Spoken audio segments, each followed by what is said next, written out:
Nidlapok na ito mga maasang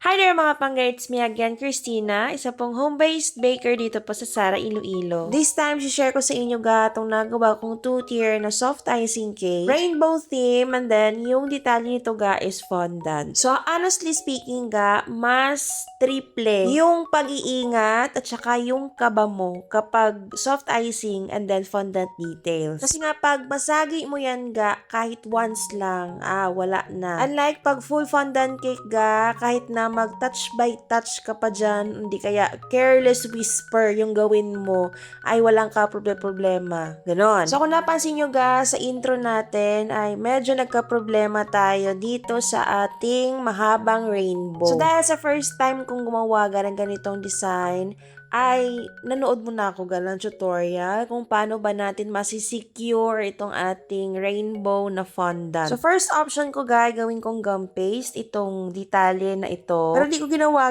kasi once mag-set na yung gum paste, sabi ko baka mahirapan akong mag-adjust. Unlike pag fondant may stretch mo pa siya or mapuputol without breaking the whole thing. Ganon. By di ba pag gum paste ay nababasag, So, yung ginawa ko yung pinaka-convenient sa tingin ko, pero hindi naman siya naging ganon kadali, honestly. Yung transparent na lagayan ng cake or cake box na mismo ayan, kinat ko yon, ang hinulma ko na sakto lang sa shape din ng aking rainbow. And yung ginawa kong pandikit is yung tinunaw na white mallows. Ganon.